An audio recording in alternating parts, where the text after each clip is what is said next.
პროკურატურას კობა კობალაძისგან აინტერესებდათ უშუალოდ საბრძოლო მოქმედებების დროს იღებდა თუ არა მონაწილეობას რაიმე საპასუხისმგებლო გადაწყვეტილებებში 92-93 წლებში აფხაზეთში მონაწილეობას გიორგი ბარამიძე და საერთოდ ჰქონდათ თუ არა მათ რაიმე კვეთა, რაიმე შემხებლობა. ეს იყო მთავარი კითხვები, რომელიც პროკურატურამ კობა კობალაძეს დაუსვა გიორგი ბარამიძესთან დაკავშირებით. კობა კობალაძე სხვათა შორის ეჭქვეშ აყენებს მთელ რიგ საკითხებს, რასთან დაკავშირებითაც აფხაზეთის ომის საკითხზე გიორგი ბარამიძემ ისაუბრა და კობა კობალაძე ამბობს, რომ ახლა გიორგი ბარამიძემ უნდა უპასუხოს გამოძიების კითხვებს, ვისთან ერთად იყო ის ამ ომის დროს, ვისთან ერთად მსახურობდა, ვისთან იყო მიმაგრებული და ასე შემდეგ.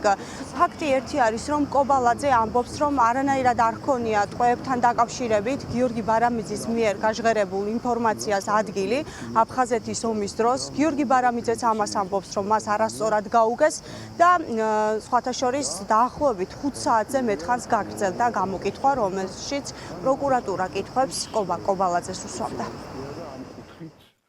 ჩვენ ყველამ ნათლად დავინახეთ თუ რა რუსული წესრიგის მატარებელია ოკუპანტის ჯარი და რა სტანდარტებს და წესრიგს ექვემდებარება. და აქედან გამომდინარე ვერანაირად ვერ ვიგუებთ და შევეგუებით იმ აზრს, რომ ვიღაცის ბოდიალის გულისთვის ჩვენ გამოვიდეთ მკვლელები და ვიღაცა მოკლულის ოჯახის წევრები. ზუსტად ამ თემასთან დაკავშირებით ვიყავით დაბარებული აღძრულია საქმე, როგორც მოგეხსენებათ, აინტერესებდათ უშუალოდ საბრძოლო მოქმედებების დროს ქონდა თუ არა ხელშემხებლობა გიორგი ბარამიძესთან, რომელ საბრძოლო პოზიციებში გამოირჩა ის თავისი სიჩაუქით და თავგანწირვით, ჩვენება მივეცი ჭეშმარიტების დადგენის მიზნით. იმიტომ რომ დღესაც გუშინაც მე ფაქტობრივად მიწევს საუბარი ჩემ თანამებრძოლებთან, ვეტერანებთან და ვეუბნები, რომ ანგარიშსწორება ეს არ არის გამოსავალი, იმიტომ რომ ჩვენ ვცხოვრობთ სახელმწიფოში, სამართლებრივ სახელმწიფოში. გიორგი ბარამიძე განმარტავს, რომ არასწორი არის გაგება, როდესაც ქართულმა ოცნებამ გაიგო მისი განცხადება, თითქოს გიორგი ბარამიძემ თქვა, რომ ქართველებს აჰყავდათ ტყვეები და შემდეგ ხვრეტდნენ. ბარამიძე ამბობს, რომ მას ამის თქმა არც უნდოდა და არც უთქვამს ეს ყველაფერი და ეს არასწორად მოხდა მისი სათქმელის გაგება. გიორგი ბარამიძეს დღეს კიდევ ერთხელ გააკეთა განცხადება ამ საკითხთან დაკავშირებით და მან თქვა, რომ ტყვეებთან დაკავშირებით ტყვეების არსებობა, ტყვეების გაცვლისთვის იყო საჭირო.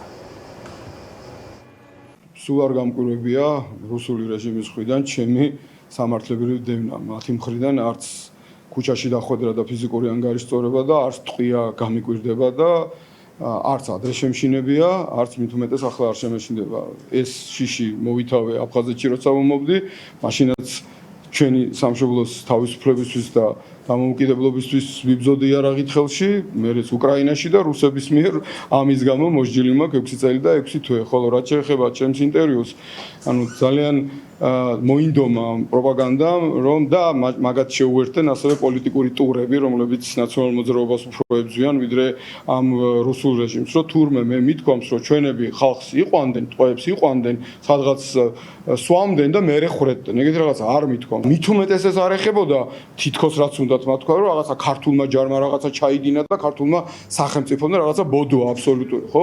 აქედან გამომდინარე ამ საკითხს წერტილი დასმული აქვს დიდი ხნის განმავლობაში რუს გაეროშიც, ეუთოშიც, ევროპის საბჭოშიც. რუსეთი არის აგრესორი, რუსეთი არის ომის წამომწყები, რუსეთი არის ეთნიკური წმენდის ჩამტარებელი და რუსეთია ყველა დანაშაულის ჩამდენი.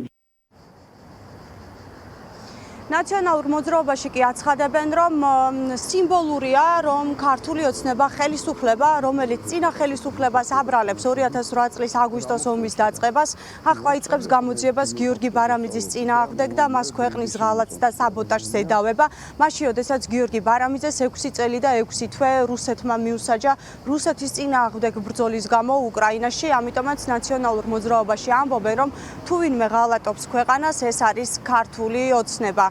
სხვათა შორის მიქამდე, ვიდრე პროკურატურა გამოძიებას დაიწყებდა და პროკურატურაში გამოკითხვაზე მოვიდოდნენ ადამიანები, წინსწრებით ქართული ოცნების წევრები უკვე აკეთებდნენ განცხადებებს იმასთან დაკავშირებით, რომ გიორგი ბარამიძის მიერ გაკეთებულ განცხადებასთან დაკავშირებით სამართლებრივი რეაგირება უნდა მომხდარიყო. ვინ აღძრა დღეს საქმე გიორგი ბარამიძის, ბატონ გიორგი ბარამიძის წინააღმდეგ? ივანიშვილის რეჟიმმა. რა გვახსენდება ივანიშვილის რეჟიმზე პირველი? მე ყოველთვის მახსენდება ის, რომ ეს ადამიანები დაფუძნების დღიდან ოცნების საქართველოს ადანაშაულებენ ომის დაწყებას. ოღონდ დღესაც ეს გრძელდება.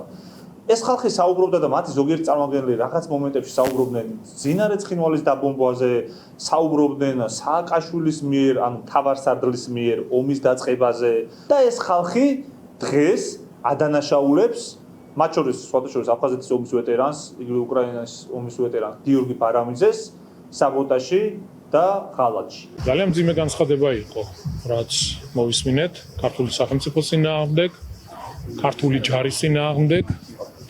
არ ვიცი, ხა წარმოუდგენელია ადამიანმა მოისმინო ის სიტყვები, რაც ჩვენ მოვისმინეთ და ეს არ დატოვო რეაგირების გარეშე. ამას აუცილებლად უნდა მოხდეს რეაგირება. ეს არის ჩვეულებრივი, მოღალატეობრივი ქმედება. შეურაცხყოფა ქართული სახელმწიფოს, ქართული ჯარის წინააღმდეგ. დღეს პროკურატურამ მხოლოდ კობა კობალაძე გამოკითხა ვეტერანების საქმეთა სამსახურის ხელმძღვანელი და სხვათა შორის სწორედ ამ უწყების მიერ მიმართული განცხადების გამო და საფუძველზე დაიწყო პროკურატურამ გამოძიება გიორგი ბარამიძის წინააღმდეგ, რაც შეეხება უშუალოდ გიორგი ბარამიძეს, ის აცხადებდა მთელი დღის განმავლობაში, რომ პროკურატურაში გამოკითხვაზე არ მივა და ის მხოლოდ სასამართლოზე მაგისტრი მოსამართლის თანდასწრებით დააფიქსირებს საკუთარ სათქმელს.